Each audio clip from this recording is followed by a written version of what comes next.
குழந்தைங்களுக்கு நம்ம பொது அறிவும் தன்னம்பிக்கையும் வளர்க்கறதுக்கு தனியாக கிளாஸ்லாம் போயிட்டு இருக்கணும்னு அவசியம் இல்லை. நம்ம சாதாரண நம்மளுடைய வாழ்க்கையில் நடைமுறையில் என்ன பண்ணுவோம், ஒரு ட்ரெஸ் எடுக்க போவோம், ஒரு சரவணா ஸ்டோர் போகிறோம் ட்ரெஸ் எடுக்க. அப்போ குழந்தைங்களுக்கு நம்ம என்ன சொல்லி தரணும்? சரவணா ஸ்டோரில் இந்த மாதிரி விதவிதமாக ட்ரெஸ் இருக்குது அப்படிங்கிறத மட்டும் சொல்லி தரக்கூடாது. அங்கே போய் தேடுறது மட்டும் இருக்கக்கூடாது. சரவணா ஸ்டோர் ஓனரு சாதாரண சுக்கு காப்பி விற்றவங்க இன்னைக்கு டி நகரில் ஒரு பெரிய சாம்ராஜ்யத்தையே உருவாக்கியிருக்காங்கன்ற விஷயத்தை சேர்த்து எடுத்து கொடுக்கணும். 2 ட்ரெஸ் எடுத்து கொடுத்து கூட சேர்த்து அந்த அறிவையும் சேர்த்து கொடுக்கணும். நம்ம அது பெற்றோரோட கடமை. ஸோ ஒரு ஒரு ஒரு நிறுவனம் எப்படி வளர்ந்தது, ஒரு சரவணா ஸ்டோர் போகிறோன்னா அதை பற்றின அறிவு அந்த குழந்தைக்கு இருக்கணும்.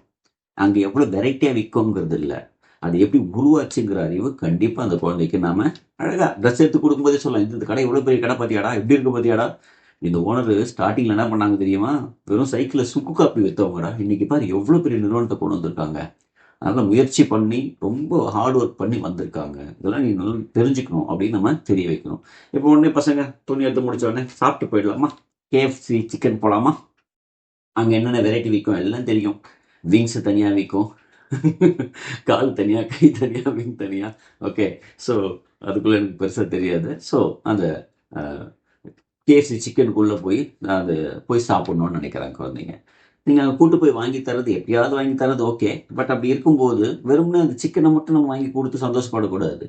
அந்த கேஎஃப்சி நிறுவனம், அந்த ஓனர், அந்த பெரியவர் எவ்வளவு முறை தோத்துருக்காரு அந்த விஷயத்துல, எவ்வளவு கஷ்டப்பட்டிருக்காங்க, எப்படி அந்த கேஎஃப்சி சிக்கன் உருவாச்சு, எந்த வயசுல, ஓகே, எந்த வயசுல இந்த தொழில் அவரு ஆரம்பிச்சாரு, இவ்வளவு பெருசா கொண்டு வந்திருக்காங்கன்றதை பத்தியும் சேர்த்து நீங்க அந்த அறிவை கொடுக்கணும் அந்த குழந்தைங்களுக்கு.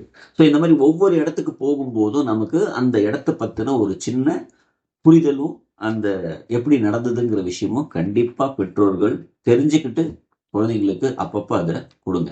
கொடுக்கும்போது நாலேஜ் தன்னால பில்ட் ஆகும், தன்னம்பிக்கை ரொம்ப அழகா வளரும். ஓகேங்களா? சாப்பாடு கொடுத்து எப்படி உடம்பு வளருதோ அதே மாதிரி தகவல் கொடுத்து மூளை வளரும். ஓகே, ஸோ ரொம்ப ஸ்ட்ராங் ஆயிடுவாங்க உங்க பசங்க, தன்னம்பிக்கையோட பெரிய லெவலுக்கு வருவாங்க. வாழ்த்துக்கள்.